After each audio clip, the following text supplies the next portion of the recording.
Welcome to Deep Dive with Dr. D. The entire goal of this podcast is to help you see that you have it within you to do amazing things. Yeah. Okay, so TikTok's there, Facebook's there. This is perfect. Oh, yeah. We look good on there? Yeah. Oh, yeah. You have great hair. Thanks. So do I. Grew it myself. You do. I know. You do. I'm waiting for it to get longer. Come on. Come on. Yeah. Okay. Well, okay, so first things first. Oh, Merry Christmas. Douglas Thank Annual you. Christmas card. Aw. So we'll get started. Welcome to Deep Dive with Dr. D. My name's David Douglas, and with me today is a good friend, MarkAnthony. I'm excited to talk to him. And yesterday I had an authors event. It's the second authors event I've ever done. This one was at Gerald's in Ellensburg, and I sold 10 books. It was really cool. What? Yeah, so my shameless plug for my book.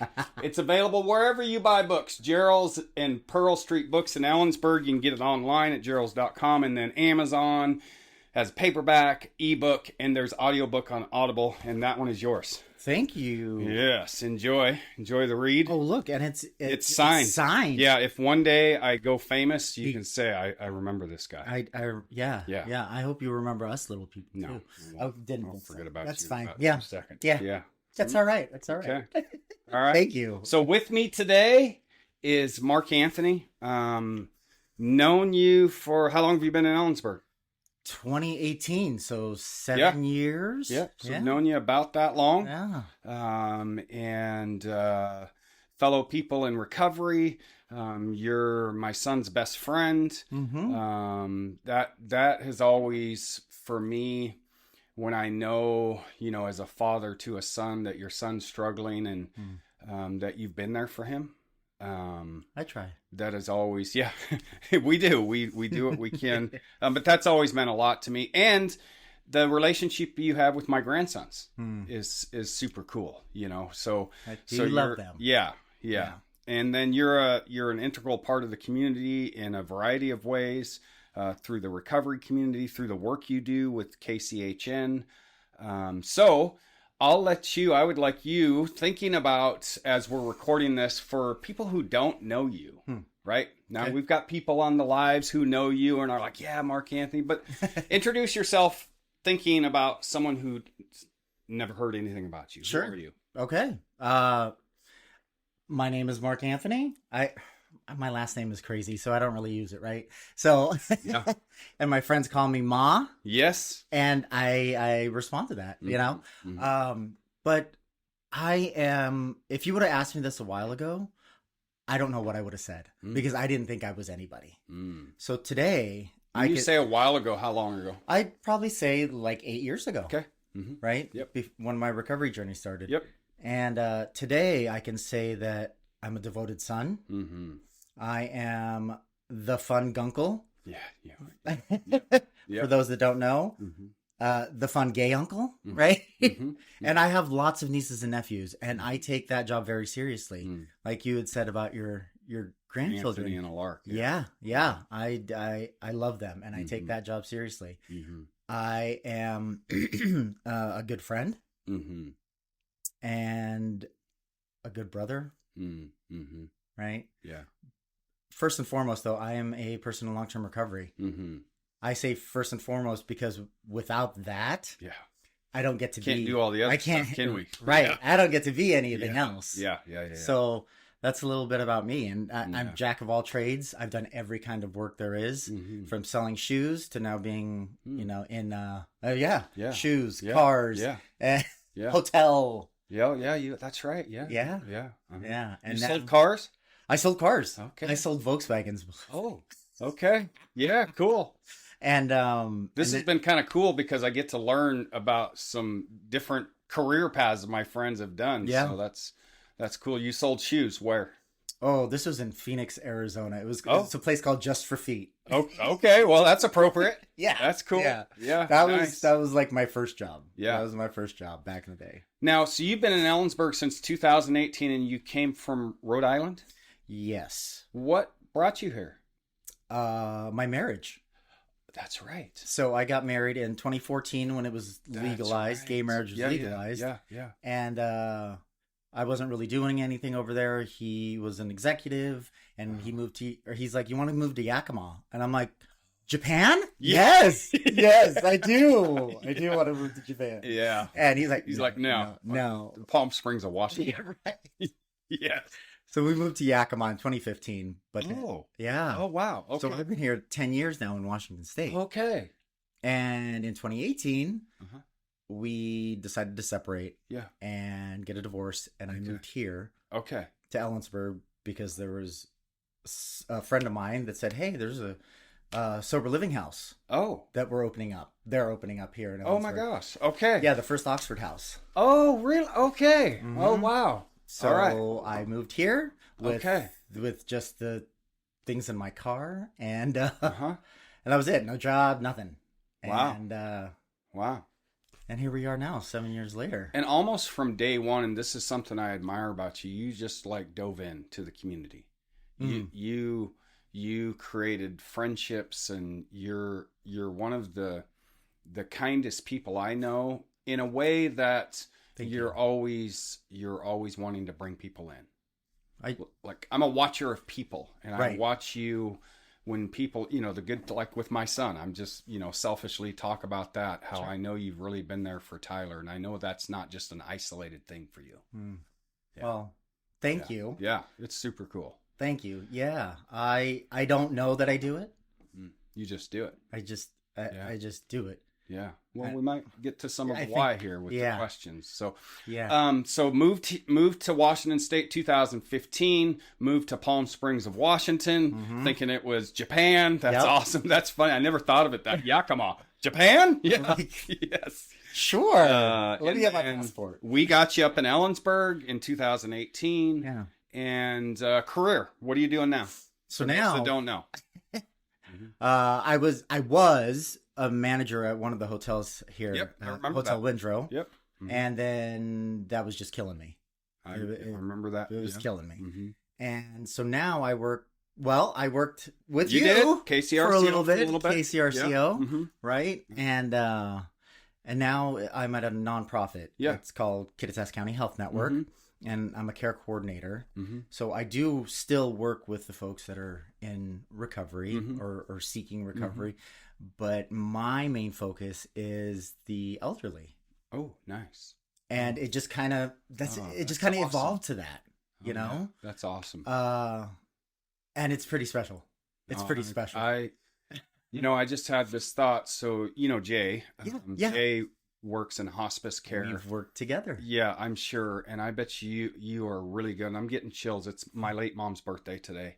Oh my gosh. Yeah. And happy birthday, Mom. Yeah, the care she received from people in your type of position, just like it meant so much to me, and I know my family. I've just lost his name. He works with with Jay. Jay, the other hospice guy. Yeah. What? Chad. Yeah. I'll never forget, our first conversations when Mom started hospice care, because I'm a realist, and I remember him and I pulled him outside, and I'm like, so just be real with me. It's okay. You don't have to sugarcoat it. And he was in a very kind way, in a very real way. And from that point until Mom passed, he was just amazing. And I just know that you're that type of person. Not that you're working in hospice care, but you probably have some of those hard conversations. Yeah. So it's good that we have someone like you working in that type of role in this community. Thank you. Yeah. Thank you. Super cool. It's special. And that's funny. I have worked with Jay. Yeah. And our paths crossed for sure. Yeah, for sure. It is hard. Like that is. Oh, yeah. I do a little bit of that. Yeah. But that's a completely different. Yeah. It's a heavy weight. It's a heavy weight. I had Henry on last week. We were just, it's that his field, he's dealing with death, and it's a lot. So we'll go into the questions. So what do you, just thinking about your role in life, what do you do for self-care that really takes care of you? We kind of talked a little bit about this downstairs. We did. Some things have shifted in my life, right? Like we had a full house recently. You did. Very full house. 5 people in a 2-bedroom. Yeah. Little duplex. Yeah. For a year. adults and kids. Yeah. And a dog or two? One dog. One dog. And one dog. Yeah. So I'm glad I love my family. Yes. And we all love each other. Yes. Right? Yes. And that, yeah, we're very bonded like that. Mm-hmm. But for me, going to the movies is self-care for me. Oh, yeah. Nice. That's a really, really big one. Okay. Cool. It sounds weird, right? But No.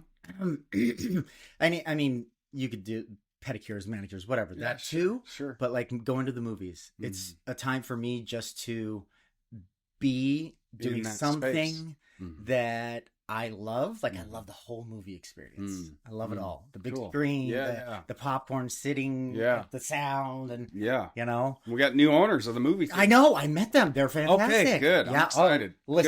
Listen, I was there one day on a Friday afternoon, and it was like 1 something. The first show was 1:40. Yep. And I texted Tim. I'm like, Tim, are you not open today?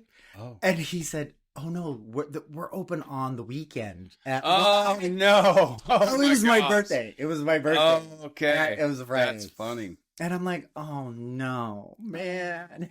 That's so yes. And meditation.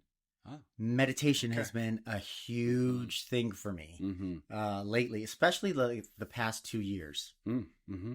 That's a big one. Mm-hmm. And funny, I meditated before I came in here. Awesome. This morning because, I had some nerves, a little anxious. Yep. It helps center me and gets me here to the now and intentional. Mm-hmm. So probably important for you with your role in your work too. Yes. Mm-hmm. Yeah. I have to take care of myself. Mm-hmm. And then there's therapy. You might not think that that's self-care, but that is absolutely self-care. That's huge self-care. Yeah. That's a big one for me. Yeah. Good. Mm-hmm. All right. Let's dive into one of these first questions. Sure. This can help facilitate some further conversation on some of the things that you've already talked about. You've been in my son's life now for years, right? Yeah. And have become part of our family in a lot of ways. In fact, you get upset with me when I don't invite you, but you just show up. I mean, you don't even have to get upset. Anyway, that's kind of a joke. When you look back on your journey, this kind of gets into the why. I want to dive a little deep, no pun intended, of the why of why you do what you do. What helped shape you into the steady, kind, grounded man you are today? Great question. Mm-hmm. And I don't think of myself as steady. Mm-hmm. Right? Okay. Or grounded. Okay. I think I'm just like everywhere. Okay. I do think I'm kind. Right? Oh, good. So you own that one. I own that one. Yeah. The other two, I'm like, oh, thanks, David. But you don't feel like that. No. Describe a normal day for you in your brain. Oh, gosh. Wake up in the morning, just get ready, take my nephew to work, have some breakfast with my mom because she loves. I live with my mom, right? Yeah. Or she lives with me. Amazing. Yeah. She is, and she cooks breakfast. That makes her happy. So I don't take that away from her. No. And have my breakfast, get the little kid ready, take him to school, and then I'm at work. Okay. So it's. So you get up and get moving. Yeah. Okay. Yeah. And then I do my work, and then I probably have something planned afterwards. Okay. Hanging out with a friend, going to a meeting, doing something. So for me, I feel like I'm always going.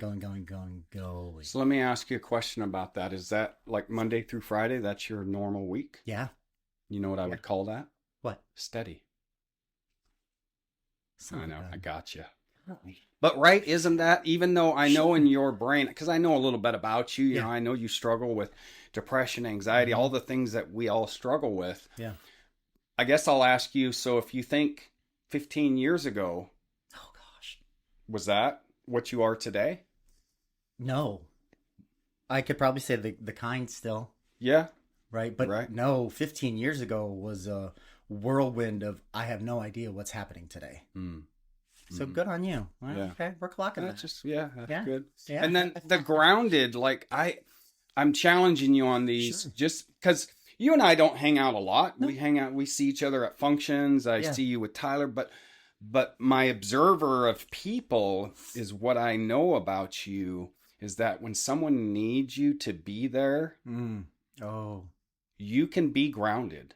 Sure. Even though if maybe in your brain you might be struggling with whatever, but like dude, the fact that you allow your mom to live with you, I don't know if you know how big a deal that is, because there are a lot of people that wouldn't do that. And I'm not saying that in a bad way, but also that you just let your sister and her kids and your guys, like, I'm like, wow, good on you. I don't know if I could do that. Sure. Okay. That's huge. And so I think that speaks to my view of you, and I bet you some followers out there would agree that we view you as you're an integral part of this community.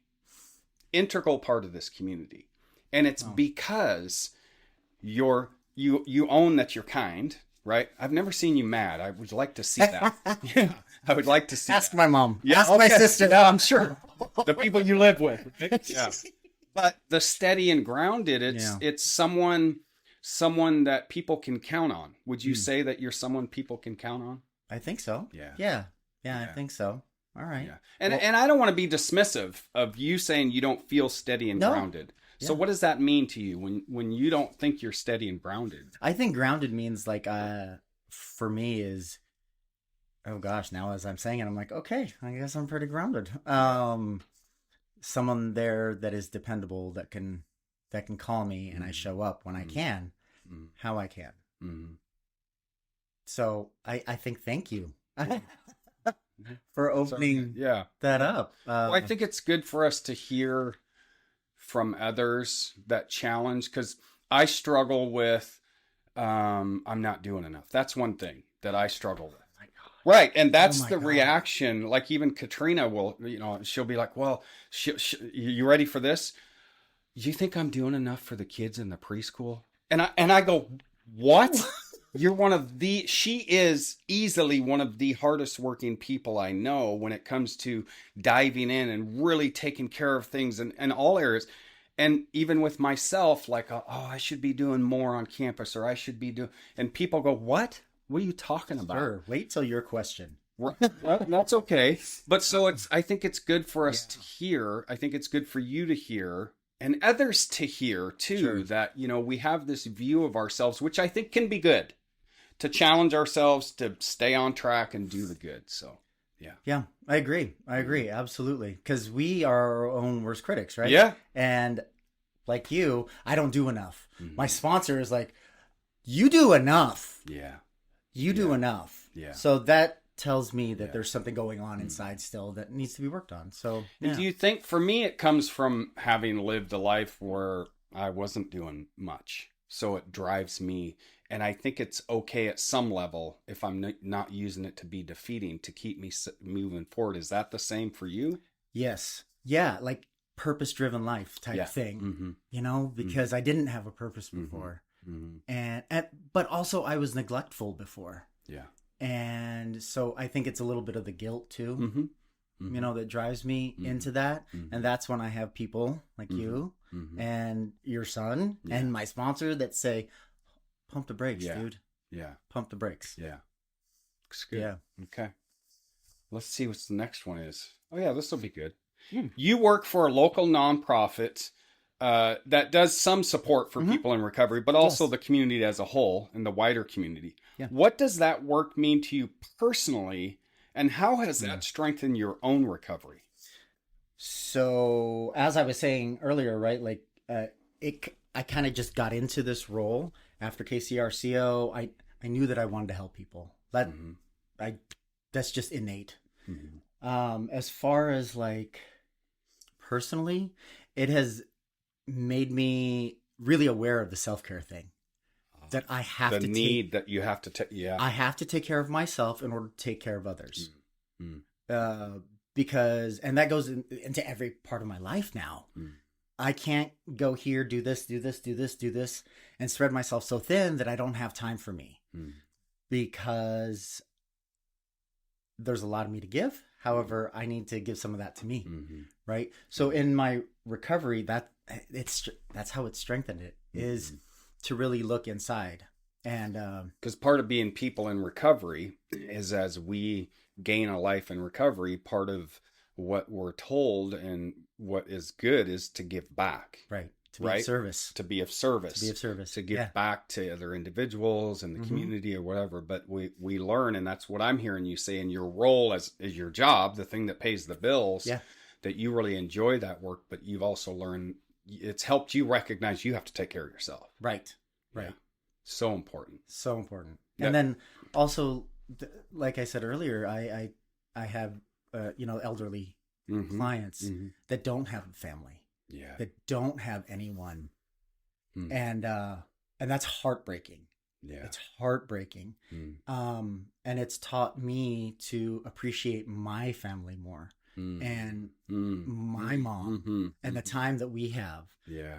Right. And all the people in my life. Yeah. That it's important because not everyone has that. Right. So that's strengthened that. Yeah.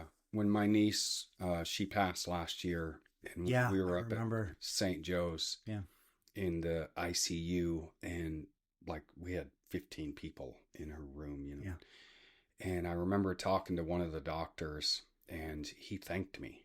And I'm like, what do you think? He's like, we see people die alone. Yeah. This is unusual. Right. And so you see that where people are alone for whatever reason. For whatever. Yeah. And again, I'm going to do it again. Yeah. Wow. Isn't it great to know for all our friends listening in Ellensburg and Kittitas County that we have people like you and Jay and other people who work in our healthcare system that are making sure our elderly are not alone. Yeah. Yeah.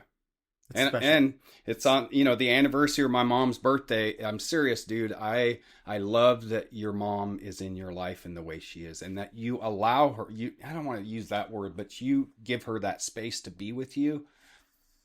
That's huge. Thanks. Yeah. It's super cool. This is, I'm interested to hear your view on this one. Okay. You've become a strong advocate for people in recovery. Okay. I know that's who you are. Like I see you do that. What do you think? What's one thing you wish the community as a whole understood better about those walking this path? Listen, I had to write something down for this one. Great. So, pull it up. Yeah. Just a little. Please. Something. Okay. What I wrote was that it is a journey. Recovery is a journey. Right? It's not just like an overnight thing. Because they're in recovery, everything has changed. Yeah. And to have compassion and the support, because people want to be seen and heard, but it's a journey. I think that was the biggest thing I wanted to say. Yeah. It's not linear, is it? No. It's not. No. Yeah. It's this. Yeah. Actually, I don't. Yeah. Yeah. And just that support. Like for me, I had the support from my family. Right. I was fortunate. I know that my family was always there, saying, "I love you. I respect you," even when you're not fully 100% there and in the addiction.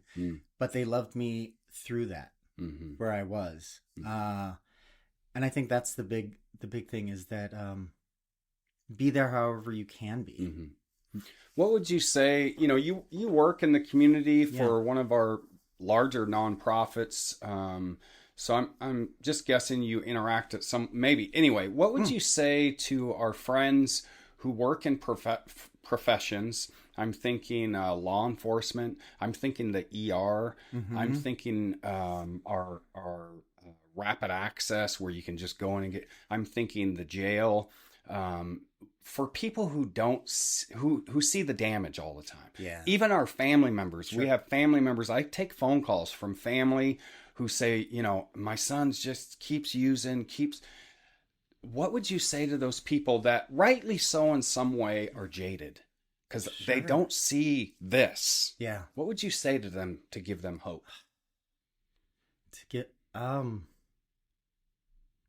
That's a really good question.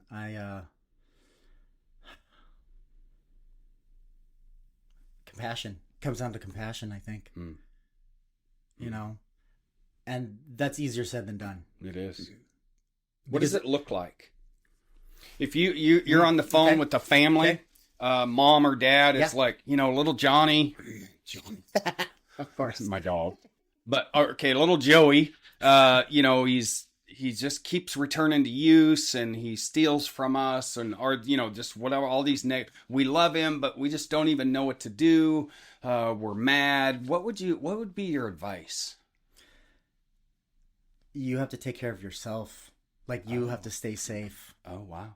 And that's not an easy thing to say, right? Yeah. But they have to want to recover, as you know, and it's a hard truth that if you have to set a boundary with them, that's okay, but still love them. Yeah. Yeah. Love them at arm's length if you need to, but know that they're there and just say, I can listen.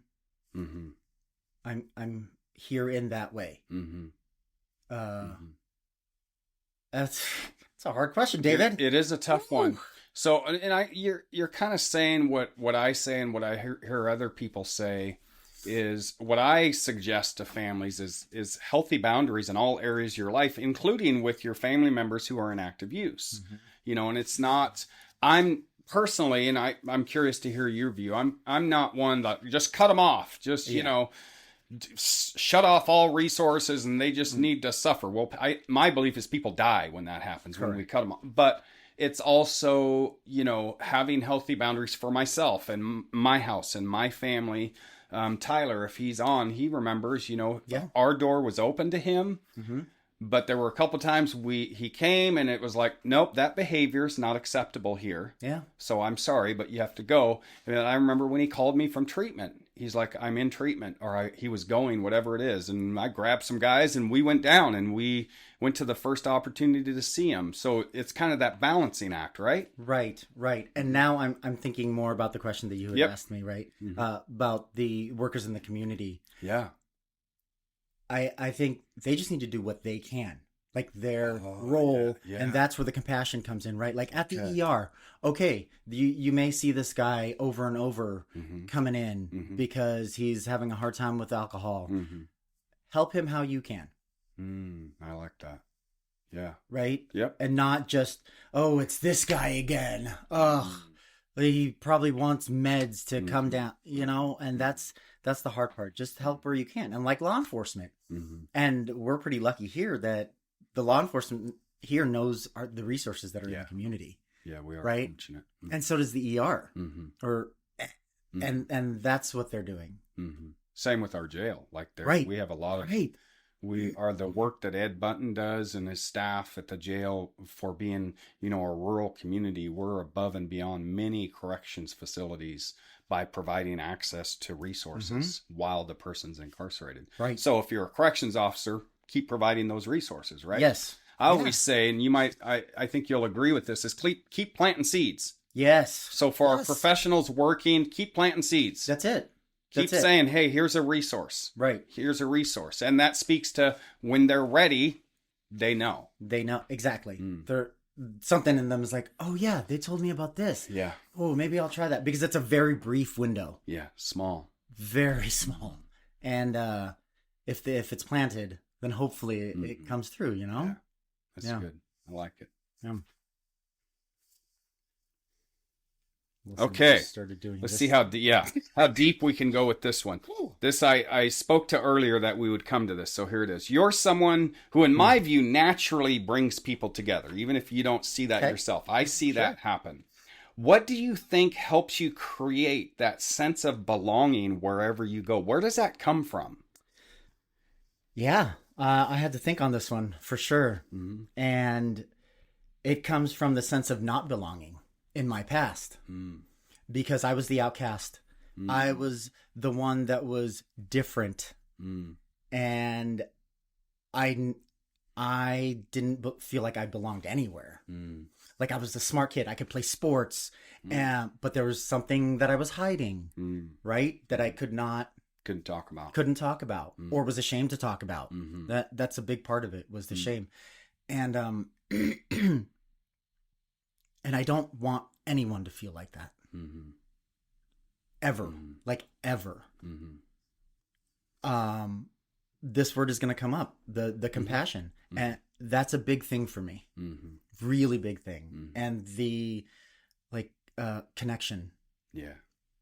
Like the connection is what I was lacking. Mm-hmm. So now I have the ability to have it. And so I want people to know that I'm safe. Mm-hmm. And one thing I have learned about that, the connecting people together, or I wanted everyone to come together. Yeah. Yeah. That's my friend. Okay. You can be their friend too. So come on. But I'm learning that that's not, it doesn't have to be like that, that I can be that person's friend and also that person's friend, but they don't have to be always together. I just want the people that I'm in contact with to know that I care about them and that they have someone. Because in my active addiction, I was so alone. That's where we all get to, right? Is that desperation and thinking, oh gosh, that there's nobody. What's the point? So if you think back to, you've been in recovery how long? 8 years? Who were those people in your early days that helped you? Because obviously someone did. Yeah. They must have. Yeah. Oh yeah. Who were they? So my one friend Ryan, not our Ryan. Yeah. I met him in Yakima, and he was the first guy that had said something in a meeting that I heard. Okay. He said something about honesty, and I just it clicked. Whoa. Yeah. Right. So I jumped in his back pocket. Okay. I said, "Hey, I heard that we're supposed to get a sponsor. Will you be my sponsor?" And he's like, "Dude, I have 3 months. I have no." Wow. You do? Yeah, sure. You know. But we became friends. Nice. And we bonded, and I just watched him. Right. He's one of the reasons I came here, because he's like, "Hey, we're opening up that Oxford house." So that's how I got here. So he was a really, really big proponent of that connection. So it was something you heard from him. Then you took a risk and said, "Hey, would you work with me?" Yep. And that's where that connection started. Yeah. Who else? Oh gosh. My first sponsor was a female. And because I was not comfortable talking with men. So she really helped. We worked through the first step. And I got to know myself a little bit. And she just helped me to grow. She's still in my life today. This is an anonymous program. I won't say. Cool. But sorry, Ryan. It's okay. But another person, this individual who you walked through, for those who don't know, first step is about really kind of opening yourself up a bit to another human. And that can be really difficult. Yeah. But she must have provided a space where you felt safe. Yes. What was it about her that made you feel safe? There was no judgment. And there was something in common more than just the addiction, right? Yeah, cool. It was our sexuality. And that helped. Because like you said, it's about building that trust and trusting that person to talk about stuff. Because it's deep. And that's how we really strengthen our recovery, though, isn't it? By getting real with another human or humans. That's why I always, if I go to my counselor, I feel pretty safe in there, because legally she can't say anything. But in the community, in the recovery community, or just in my life, just in general, as I get to know, we kind of test that trust. I'm going to share a little bit about myself and see how you react. Right. That's the thing. Right? If you're appalled and or I can't talk about that, or or we see it in people's faces though, right? Right. Yeah. Right. So you early on had some people that didn't react. Yeah. Or reacted positively. Oh, yeah. And that allowed you the space to open up more. And then that gave you that confidence to go, I want to give that to other people. Right. So that's why you do what you do. Yeah. Well, I mean. Yeah. Yes. In that context, absolutely. Yeah. Right. And the more we do that, I say, the more lives we can save. Yeah. Right? Absolutely. The more healing that we can allow happen. Yeah. That's super cool. Yeah. Okay. How we doing, friends? And the courts. Oh, yeah. Okay. Nancy and the courts who allow furloughs to treatment if they choose. Yes, that is good. So Nancy Frazier, she's a counselor. She lives here in Ellensburg, person in recovery. She's been a counselor for a long time. So yeah, I agree. When courts allow people, in fact, that's what happened for me when I was they allowed me to go to treatment. They traded treatment day for jail. Right. That's huge. It's like, yes, thank you. And we're fortunate. I always forget to say locally, our court system, our judges, we are fortunate. We have some great judges that really allow for recovery to happen while also holding people accountable. And that's the thing, right? People say, "Oh, no jail time? Okay, I'm going to do that." Yeah. But then there's work behind a lot of work behind that. Yeah. And it is incredible because just no matter how you get into the recovery, hopefully it sticks. Yeah. And a lot of the time it does. And that is a huge benefit for our community. It is. Yeah. For sure.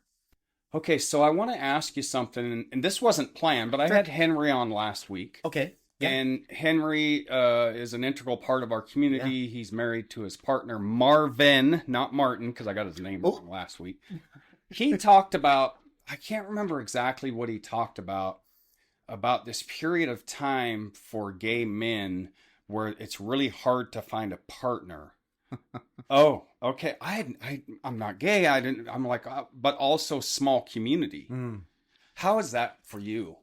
Just being a gay man in a small community?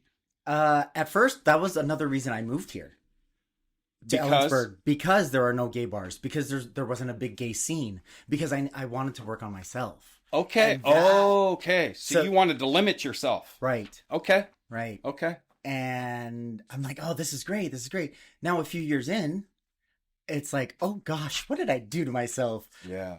It's hard. Yeah. It's hard in a small community like this, because I've lived in big cities where you can lots of options, and you walk down the street or go into a store and we're just there.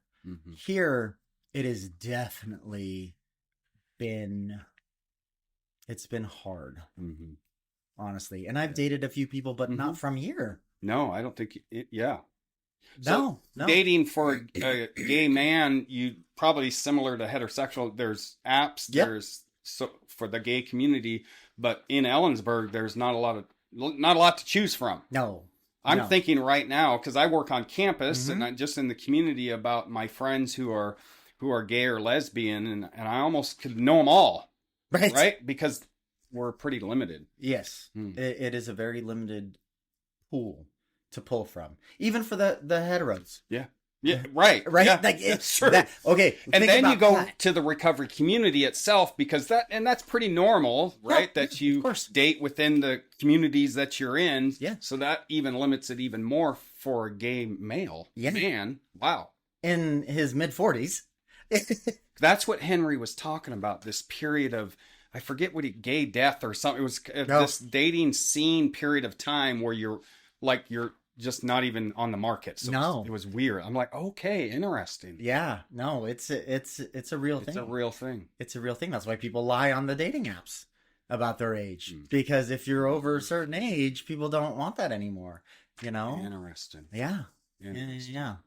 I missed last week's, but I'm gonna go back. Go listen to the part he talks about, and because as soon as I said that, you're like, he said it really clearly. I'm like, oh wow, didn't because he was talking about when him and Marvin met. He was like, okay, there's no red flags here. I really like this guy. He's like, let's go. Yeah. Their dating period to getting married was really short. Yep. And Marvin's great. It's work, but he's like, I need to find someone or not. Yeah. And I feel that. Yeah. I feel that because like in our 20s and 30s, there was the dating thing that we went out for months and I think now, we have to grasp it. No red flags. Has a career, Oh, come Let's on. Go. Come on. And I did that one time. Yeah. And I think you remember Bill, maybe? I do. Yeah. He came from Eugene, Oregon. I do remember. I'm like, come on. Didn't work out. Didn't work out, and that's okay. Okay. I would agree with him that you got to snag him up because we're few and far between. So if you're out there and you're listening to this in the Ellensburg, Kittitas County surrounding areas, MarkAnthony is a single male. If you're a, working good man and gay and like what you see here, send us a message. There Shameless plug. Yeah. Well, thank you for answering that. Absolutely. And I just want you to know that, you always have my support and there's more of this community loves you than not, simply because you're a gay man. I mean, so I'm the token gay. I get it. Yeah. We always smell good, right? It's always nice. That's what I want on my tombstone. Gravestone. Yeah. Here lies MarkAnthony. He always smelled good. That's hilarious. All right, let's go to our last two questions. Okay. This one is your opportunity, kind of like at the beginning, your opportunity to tell the world a message of hope. Not the friends that know you that are watching, not the friends that will listen to this that know you, but someone out there who's struggling and listening to this. And it could be with addiction or mental health or just life. What is your message of hope so that they can get a feeling through this medium that they too can change? They can turn it around. They can flip the script. Yeah. Really, another really good question that I had to think about, and I had to write something down on this one. The willingness to try. Because like we talked about, right, it's very brief. That window. That window of hope, of want, of needing to change something. I think the biggest thing, right, is the willingness to try to change. Because the fear sets in to like, oh gosh, this is it, or I don't know what it's gonna look like, and I'm just gonna stay here because this is all I know. This is the easy thing. It's hard, but it's comfortable. Right. I know it's not good, but I'm used to it. Yeah. This is the easy choice. So what do you say? What action would you say to them to take if they're listening to this? Yeah. And they're like, oh, here, I want. What would you say? What would you tell them to do? For me, get to a meeting. Okay. Like first and foremost, right? There's many roads to recovery as you advocate. Yeah. But for me, it's get to a meeting. It's going to be uncomfortable. It's going to be weird. It's going to be different. You're not going to feel like you fit in. Or but you any might. change is that way, though, right? Right. Right. Any change. And just go and try it. Okay. Because change does happen. Not overnight, unfortunately. It takes time. It takes time. It's a journey, and we stumble. Yeah, we do. We stumble. Yeah. But then we keep moving forward too, even though we don't see it. Even though, and we're reminded by folks the journey that we've been on. Yeah. And we get to see that through somebody else's eyes. And that's pretty cool. Like, that's pretty cool. And that's just clicked in my brain. If someone chooses to go to a meeting, I remember when early recovery, this was in Tacoma for me in the mid 90s, and my life had been a fucking mess, and it was dark and it was ugly. And I remember this one guy, he had a job and he had a family and he looked healthy. And I was like, oh, okay. And you see multiple people like that. And I remember many people who have attained recovery for a period of time remember back like, is he lying? No way you have 90 days. But then we keep coming back. Right? Whether it's AA, NA, your church, I don't care what you do, but you see someone out in front who's doing the thing, and says something to you, like you said, that clicks. Like, that's familiar to me. Oh, I relate to that. You've been to jail, and now you have a great life. Yeah. You've been through heartbreak. You've been through trauma, and now you're able to live your life. That's appealing, right? Right. And then you said something else too, I think is really important, is to not look way down the road. That's unknown. It's always unknown. And you talked in the beginning about meditation. I do my own things on a daily basis that keep me here. Yes. Right now. This is all we got. That's it. Right? Like, that's it. We've got now. This. So in each of these nows, do something to better your tomorrows. Right. Yeah. Right. And it's the intentional being here, being intentional here is a big thing that I'm really working on. Mm-hmm. You know, I like right now I'm here on a podcast with you. Yep. That's what we're doing. Yeah. That's it. Yeah. And if I'm there, I don't have the fear of what's going to happen. And I'm not over here looking in my rearview mirror worrying about all the shit I fucked up. Exactly. Like, and early recovery, it's really difficult to do that. Yeah. But that's where one of the best gifts I got from being a person in recovery in the recovery community is living in a 24-hour period. Living in now. Just for today. That's it. That's all we got. Just for today. This is all we got. Right. And that helped me to stay now. And okay, I need to look back there, but maybe I do that with a trusted person. Yeah. Someone that can guide me, whether it's a sponsor or a counselor, which I've used them all, right? Or a friend to hold my hand while we look back and go, let's take a look back at what happened so we don't repeat it. That's it. That's the thing. Yeah. Super cool. Yeah. Okay, here we go. Uh-oh. Where are we going? This is the part where I always get a little nervous. Oh, you nervous? Yeah, well, I know. The shocker. Shocker. What is a question you've always wanted to ask me? Okay, I had to think about this one. Had to ask some people. Oh, okay. You know, get some input. Many, many questions, David Douglas. Okay. D. Right. No, but I came to this one. You are an entrepreneur. You have started many businesses and endeavors and do so many things, right? How do you, where do you get the motivation? How do you keep doing it? Where does that come from?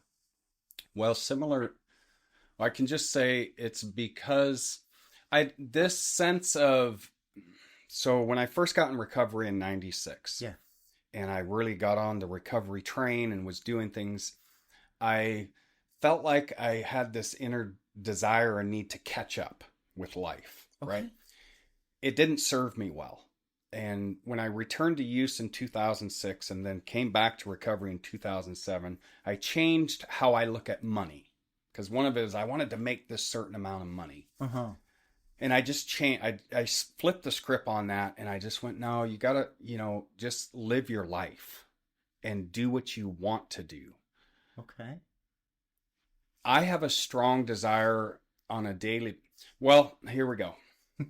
Impact, legacy.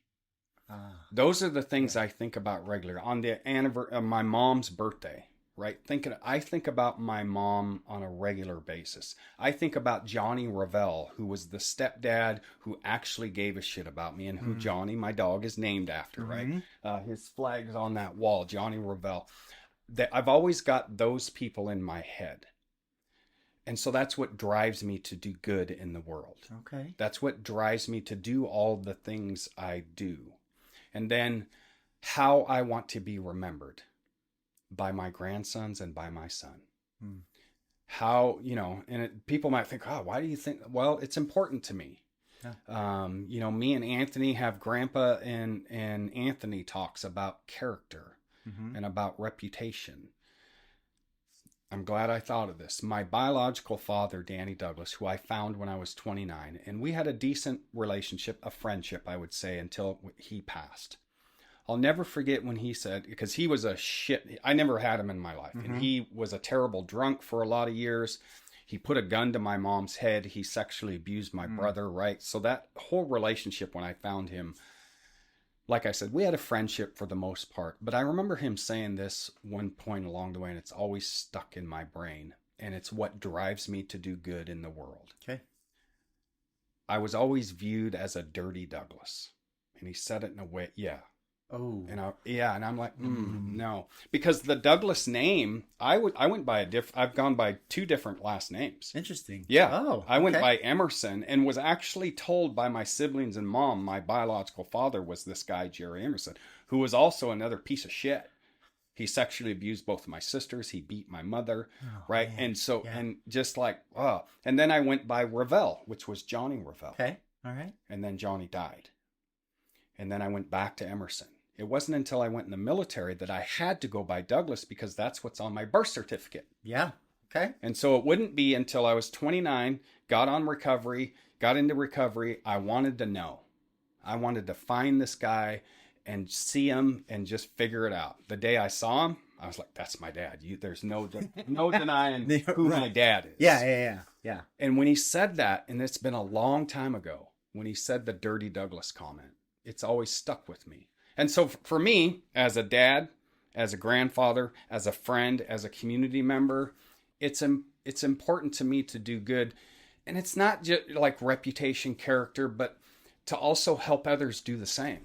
Because I have a belief that the more we spread a message of hope, the more we help people see they have it within them to do the good things, to do powerful things, the better our world is. There you go. There's your long, drawn-out answer. Great answer. I got to know you a little bit more too. Yeah. Yeah. Yeah. And hopefully, Yeah. the peeps out there. Yes. We got our live restricted for some reason. Oh boy. We said some bad words. Oh well. Nah, it happens. Well, there it is. Can I end with one thing? Oh, please. You can end with two. Yes, go ahead. It goes back to like one of the questions you asked me. Bringing people together and belonging wherever you go. Mm-hmm. And I had to look up this quote, but it was something in my head along the lines of people don't remember what you say or what you do. They remember how you make them feel. So that was Maya Angelou, right? Yeah. And I had to look that up. But that I didn't realize I carried with me is that it doesn't matter what you do or say, it's how you make people feel. And that's an important thing to me. Is making people feel good, seen, heard, loved. Yeah. Included. A part of. Belonging. Yeah. Yeah. Belonging. Not fitting in, but belonging. Yeah.